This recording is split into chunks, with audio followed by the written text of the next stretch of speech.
Et salut tout le monde et bienvenue dans ce petit vidéo de révision pour notre fabuleux contrôle d'algorithmie qui va avoir lieu. Et du coup, je me suis dit que quelques petits exercices pour vous aider à vous rappeler de comment faire pourraient être utiles ou non, à savoir, vous me direz ça plus tard. Allez. Du coup, donc je pense que vous êtes très tentés de faire de l'algorithmie. Non. Donc, je vous propose de reprendre un peu les exercices qu'on pourrait rencontrer lors de partiels ou qu'on a déjà vus et voir ensemble comment les résoudre. Ok? Allez, c'est parti. Alors, du coup, donc je vais commencer avec ce premier exercice. Donc, écrire un algorithme qui donne la somme de deux valeurs lues au clavier. Sachant que, donc, on a des instructions qui sont lire, qui permet donc de récupérer la valeur entrée dans un clavier et de l'intégrer dans une variable. Nous avons la valeur afficher, qui permet de retourner un message à l'utilisateur. Et enfin, nous avons la possibilité d'utiliser des variables en utilisant cette annotation. Par exemple, j'ai ma variable x et je souhaite lui intégrer la valeur, par exemple, 3. Et qu'est-ce qu'elle va faire en fait, cette annotation, cette instruction? Elle va dire lis la valeur qui est à droite, calcule-la et range-la dans la variable qui est à gauche. Donc ça se lit toujours de droite à gauche. Non. Premier exercice. Donc écrire un algorithme qui donne la somme de deux valeurs lues au clavier. Donc la première chose à afficher en général et qui se veut plutôt chaleureux, plutôt accueillant, c'est de mettre un premier petit message lorsque l'utilisateur va lancer le programme. Donc on va par exemple lui dire afficher bienvenue, inscrire la première valeur. Une fois qu'on a affiché ce message, on va avoir besoin de l'instruction lire, qui va nous permettre en fait de récupérer la valeur que l'utilisateur va mettre au clavier et ainsi la stocker dans une variable. Donc pour ce faire, je vais faire lire x, donc la première valeur sera dans la variable x. Ensuite, je vais faire afficher, ça, je vais pousser un peu, je vais faire afficher, inscrire la valeur 2. On n'oublie jamais de mettre les petites côtes, les petits guillemets. Donc là, même principe, on va la stocker dans une autre variable qui s'appellera y. Et à la suite de ça, on a donc deux possibilités. Soit, première possibilité, j'utilise une troisième variable dans le cas où j'ai besoin de ce calcul, j'ai besoin de le réutiliser plus tard. Donc on peut faire z est égal à x plus y. Soit, j'ai la possibilité d'afficher directement afficher x plus y. Je précise qu'à ce moment-là, je ne mets pas du tout les guillemets parce qu'on utilise des variables. Alors que là, on utilise des phrases, une chaîne de caractères. Et du coup, là, la présence de guillemets est obligatoire. Donc ça, c'est bon pour mon premier exercice. On continue? Allez, c'est parti. Donc, une fois que j'ai fait mon premier exercice, j'ai ensuite écrit un algorithme qui donne la plus grande valeur de deux variables. Donc dans ce cas-là, on va utiliser en fait ce qu'on appelle les conditions. Et là, on va utiliser la condition si, afin de savoir laquelle des deux valeurs est la plus grande. Donc là, même principe, je fais afficher bienvenue, inscrire la valeur 1, lire x, afficher, inscrire la valeur 2, je vais la lire et la stocker dans la variable y, et ensuite je vais utiliser la condition si. Alors la condition si, elle se compose en deux parties. Si, entre parenthèses, la condition est vérifiée, alors les répercussions, la réponse qu'il faudra donner. Donc si, par exemple, x est supérieur à y, alors j'affiche afficher x. Sinon, donc ça veut dire si y est supérieur à x, ou si x est inférieur à y, ça revient même. Alors, afficher y. On peut même dire derrière afficher fin de calcul, fin de la vérification.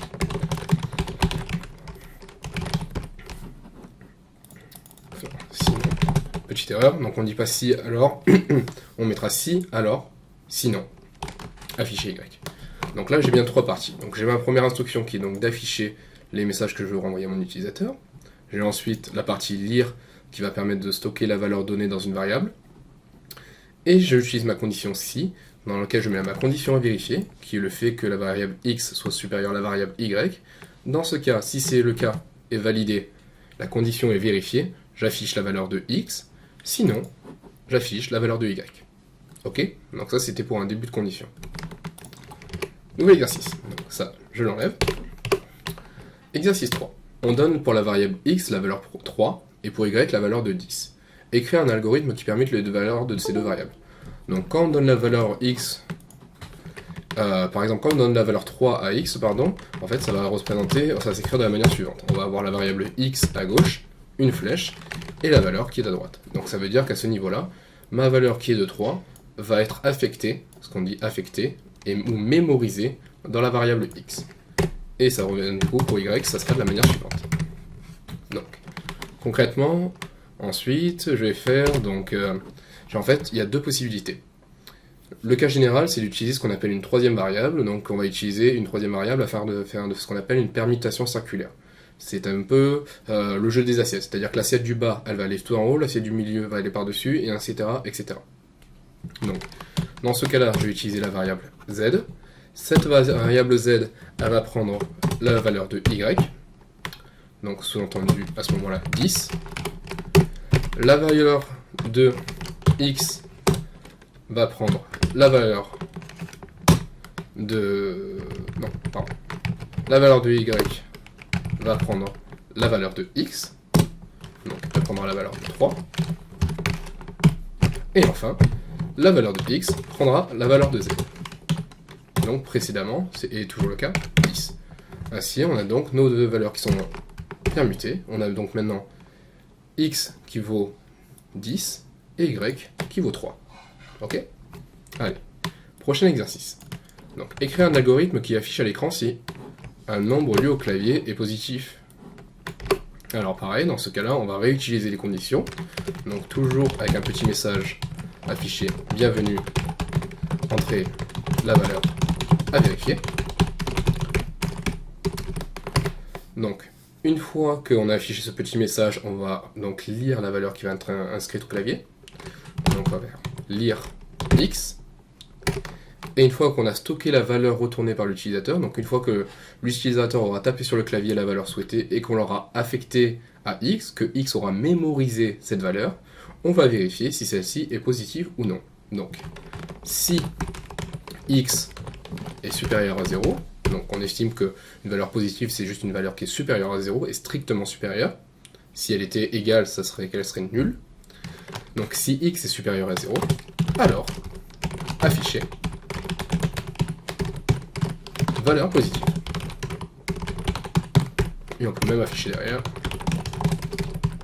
fin de la vérification. Donc là, c'est dans le cas où dans notre condition, on a juste un seul message à retourner, c'est que la valeur, elle est positive. Mais par contre, le problème, c'est que ça ne prend pas en compte le fait, par exemple, si la valeur que l'utilisateur a inscrite est égale à 0, ou au contraire, qu'elle est en dessous de 0, qu'elle soit en dessous de 0. Donc, sous-entendu, négative. Mais pour ce faire, du coup, on a ce petit exercice qui est là, qui est écrit un algorithme qui affiche à l'écran si un nombre lu au clavier est positif, sinon affiché nul, s'il est égal à 0, ou négatif, s'il est inférieur à 0. Donc pour ce genre de cas où on a trois possibilités dans la condition à vérifier, on a deux méthodes. La première méthode, c'est tout simplement de faire trois vérifications. Donc on va faire afficher, bienvenue, inscrire la valeur à vérifier. Donc je fais ensuite lire x, vous l'avez compris, pour mémoriser une fois de plus la valeur que l'utilisateur va nous indiquer. Et j'utilise donc 3 si, tout simplement. Si x supérieur à 0, alors afficher, comme tout à l'heure, positif. Si x inférieur à 0, alors afficher négatif. Et si x est égal à 0, alors afficher nul. Donc, cette méthode, elle marche très bien, elle est très simple, et au moins elle permet à ceux qui hésitent un peu de vraiment vérifier cas par cas. Donc, il ne faut pas hésiter à se dire « Ah, je préfère optimiser mon code » ou quoi que ce soit. Non, si ça vous convient, il n'y a aucun problème, il faut l'utiliser, elle sera juste dans tous les cas parce qu'elle prend en compte tous les cas possibles. Supérieur, inférieur ou égal. Basta. Mais après, vis-à-vis de ça, il existe une deuxième méthode quand on a besoin de vérifier trois conditions. Donc la première, cette deuxième méthode, c'est en fait de faire. Donc je reprends mon petit bout, afficher, bienvenue, inscrire la valeur à vérifier et lire x. Et cette méthode, en fait, donc je vais supprimer ce qui est en haut. La deuxième méthode, c'est de faire si x est supérieur à 0, alors afficher positif, ce qui est notre premier cas, en fait. Il y a ensuite le cas où, sinon, si x est inférieur à 0, alors afficher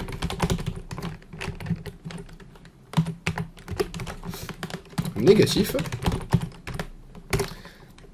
Et dans ce cas, on va utiliser, en fait, à l'intérieur de ce si x est inférieur à 0, on va émettre encore un autre si. On va juste utiliser le sinon, qui va permettre en fait de faire la troisième vérification. S'il n'est pas supérieur, s'il n'est pas inférieur, alors il est forcément égal. Donc, sinon si x est inférieur à 0, alors afficher négatif, sinon afficher nul. Et en fait, c'est la deuxième méthode qui va permettre en fait au programme de se dire je suis dans ma condition, donc je vérifie. Si x est supérieur à 0, j'affiche ça. Sinon, je continue. Si x est inférieur à 0, j'affiche ça. Sinon, je continue et je rentre forcément dans le dernier cas, j'affiche nul. D'accord? Alors, exercice 6, ça sera ça pour plus tard. Écrire un algorithme qui résout l'équation ax plus b. Alors, il faut savoir que l'équation ax plus b, c'est ce qu'on appelle une équation du premier degré, du coup, et qui peut accepter 3 cas, en fait. Donc, et vu que je ne suis pas du tout spécialiste en maths, je vais ressortir mes cas possibles. Donc, le premier cas, c'est donc de dire si a est égal à 0 et b est égal à 0, alors j'affiche R. R étant l'ensemble des solutions possibles. Si a est égal à 0 et b différent de 0, alors j'affiche ensemble vide. Et enfin, si a est égal à 0, différent de 0, alors j'affiche directement moins b sur a.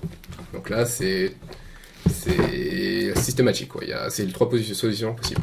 Mais nous, ce qui va nous intéresser, c'est de voir comment les retranscrire en algorithme. Donc, toujours pareil, je fais afficher bienvenue, inscrire la valeur de a. Donc on va avoir besoin de deux valeurs ici, qui vont être a et b. Donc bienvenue, inscrire la valeur de a. Et avec un petit e à la fin, ça marche mieux. Donc ici, je vais utiliser la variable a pour lire la valeur de a. Je change juste le nom de la variable. Donc ma valeur de a va être stockée dans la variable a. Elle va être affectée dans la variable a. Je vais faire ensuite afficher, inscrire la valeur de b. Donc toujours pareil, même chose ici, je vais inscrire, affecter la valeur de b dans la variable b. Et là, c'est là où en fait je vais avoir mes cas possibles. Donc si a est égal à 0 et b est égal à 0, alors j'affiche R. Ce que je disais, c'est l'ensemble des solutions possibles. Si a est égal à 0 et b, alors là je n'ai pas le signe mais je vais le marquer là, différent de 0, alors j'affiche, afficher ensemble vide. Et enfin, dernier cas possible, si a est égal à 0 et b est égal à 0, j'affiche l'ensemble des solutions possibles. Si a est égal à 0 et b différent de 0, j'affiche que l'ensemble est vide. Et enfin, la seule solution possible, c'est si a est différent de 0, si a différent de 0, alors afficher moins b. Alors là, je ne mets pas justement de guillemets parce que justement, ça va être un résultat qui va être calculé grâce aux variables b et a. Donc je fais afficher moins b sur a. A savoir aussi que là, ce petit moins, c'est ce qu'on appelle le moins unaire, donc il va être pris en compte juste pour la variable b. Il ne va pas s'appliquer sur la totalité du calcul. Et du coup, donc ça va, selon les valeurs que va rentrer l'utilisateur, on va être soit dans ce cas-là, soit dans ce cas-là, soit dans le troisième cas. Ok ? Alors, maintenant, dernier exercice, exercice 7. Écrire un algorithme qui résout l'équation ax au carré plus bx plus c. Je mets juste ax puissance 2 comme ça, mais ça revient à dire ax au carré, dans tous les cas. Donc, là en fait, l'intérêt de cet algorithme, ça va être d'évaluer par rapport à cette équation, qui est une équation en fait du second degré. Dans le cas d'une équation de second degré, il faut calculer ce qu'on appelle le delta, et selon le résultat de ce delta, on va prendre une décision vis-à-vis de l'équation. Ok? Donc ma première chose à faire, donc c'est toujours pareil, afficher bienvenue, rentrer la valeur de A, à savoir aussi qu'à la différence de la précédente équation, qui est une augmentation du premier degré, là je vais avoir trois valeurs à inscrire, à affecter à des variables, ça va être A, B et C.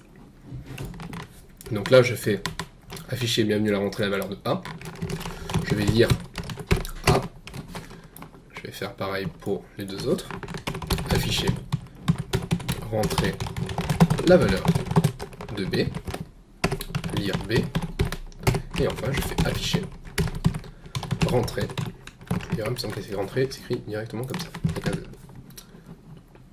Pas plus mal de réviser le français aussi. Rentrer la valeur de C. Et je fais lire C. Donc maintenant je vais avoir mes trois variables auxquelles je vais affecter mes trois valeurs, qui seront les valeurs de A, B et C, qui seront rentrées par l'utilisateur en fait. Donc à la suite de ça, toujours mon super cahier de maths, je vais faire si, alors je vais rentrer dans le premier cas. En fait, pour calculer le delta, il faut que A soit forcément différent de 0. Sinon, il n'y a aucun intérêt à calculer le delta, ce sera même pas possible en fait. Donc si A différent de 0, alors si je suis dans cette condition, j'affecte à ma variable D pour delta, vous l'aurez bien compris. Obvious. Je réinscris la formule pour calculer delta qui est en fait B au carré. Je rappelle, là je fais puissance 2, mais au carré ça veut dire la même chose. B au carré moins 4 fois A fois C. Ok. Ensuite, maintenant que je suis dans cette condition-là et que j'ai mon delta de calculer, par rapport au delta, on va émettre différentes solutions. Donc si A différent de 0, alors si delta calculé précédemment est inférieur à 0, alors j'affiche la solution. Si A est différent de 0, alors si, je rentre à ce niveau-là d'instruction, D est égal à 0, alors je vais calculer ce qu'on appelle x1, afficher B au carré, moins SQRT. SQRT est en fait une instruction qui permet de calculer la racine carrée. SQRT, square root, racine carrée, root, racine, square, carré. Je vais calculer la racine carrée de mon delta, donc qui est D, et je vais le diviser par 2 fois A. Enfin, troisième cas, si D est supérieur à 0, alors j'affiche B au carré plus SQRT, donc la racine carrée de mon delta divisé par 2 fois A.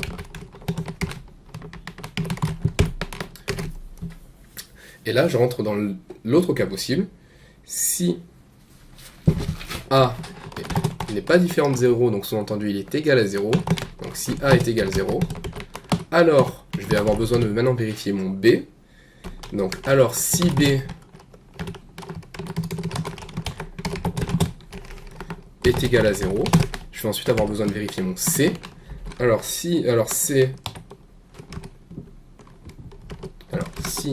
C est égal à 0, alors afficher R. R étant l'ensemble des options. Toujours dans mes vérifications, si A est égal à 0, alors si B est égal à 0, alors si C différent de 0, alors afficher ensemble. Et dernier cas possible, si A est égal à 0 et si B est égal à 0, alors afficher moins C divisé par B. Qu'est-ce qu'ils me disent ces conditions en fait? Ils me disent si A est égal à 0, alors si B est égal à 0, alors si C est égal à 0, j'affiche R. Ça veut dire que les trois valeurs sont égales à 0. Si A est égal à 0, alors si B est égal à 0, et si C est différent de 0, j'affiche ensemble vide. Et enfin, si A est égal à 0, alors si B est égal à 0, et là je ne mets plus rien, parce que vu que j'ai déjà vérifié précédemment mes deux cas possibles, égal, différent, j'affiche directement moins C sur B. Donc voilà, là c'est pour les quelques petits exercices, on en a fait d'autres, mais voilà, j'espère que cette petite vidéo a déjà aidé. Si je trouve le temps, je ferai une deuxième partie, mais n'hésitez pas à me faire vos retours si ça vous a plu ou pas. Allez, ciao ciao!